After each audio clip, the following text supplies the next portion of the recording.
তোমাদের শেখাবো কিভাবে পারমাণবিক ভর ক্যালকুলেটরে সেভ করা যায় এবং এই পারমাণবিক ভরগুলো তুমি যদি মনে না রেখেও ক্যালকুলেটরে সবগুলো সেভ করে নিয়ে যেতে পারবা। আমি সেই ট্রিক্স আজ তোমাদের শেখাবো। তাহলে চলো শুরু করা যাক। প্রথম শুরু করবা হচ্ছে এই শিফট চেপে মোড ক্লিয়ার করে নিবা। এই যে শিফট মোড ক্লিয়ার, এই যে 3 অল রিসর্ট। এবার শুরু করা যাক। প্রথম হচ্ছে এই মোড ক্লিয়ার চাপ্পা একবার, দুবার, এই এইচডি নেবা, এক চাপ্পা এইচডি হয়ে গেল।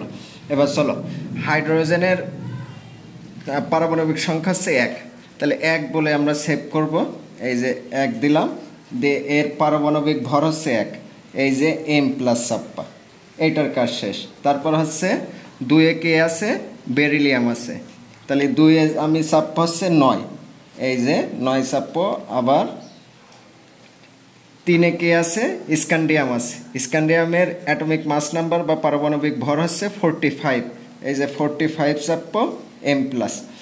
এইভাবে মনে করো যে তোমরা এই বোরন কত আছে, যেগুলো গুরুত্বপূর্ণ আর কি অ্যাটমিক নাম্বার, সেগুলো তোমরা সেভ করে নিয়ে যাইতে পারো ক্যালকুলেটারে। যেমন বোরন কত আছে 11, এই যে এম প্লাস। তারপর কার্বন কত আছে 12, এম প্লাস। তারপর নাইট্রোজেন কত আছে 15, এম প্লাস। এইবার তুমি 1 বা এসি চাপ দিলে কোনো সমস্যা নেই। এইবার তুমি এইগুলো আসলে সেভ করা মানগুলো আসলে তুমি কিভাবে দেখবা তোমাদের এরকম গোল মতন একটা বাটন আছে, কপি লেখা, এর নিচে চাপ দেবা। এই দেখো x1 এর ভ্যালু কত 1, মানে হাইড্রোজেনের পারমাণবিক ভর বা অ্যাটমিক মাস নাম্বার হচ্ছে 1। তারপর দেখো এইটার দরকার নাই। তারপর x2 ভ্যালু হচ্ছে 9, মানে বেরিলিয়ামের অ্যাটমিক মাস বা পারমাণবিক সংখ্যা হচ্ছে পারমাণবিক ভর হচ্ছে 9।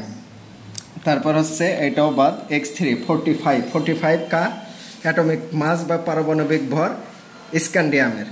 তারপর হচ্ছে এরপরে হচ্ছে এটা বাদ 11 আমরা কার জানি, ব্রোনের পারমাণবিক ভর।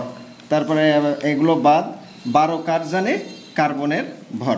এরকম সুন্দর সুন্দর ভিডিও পেতে চ্যানেলে চোখ রাখুন এবং চ্যানেলটি সাবস্ক্রাইব করে রাখুন। ধন্যবাদ।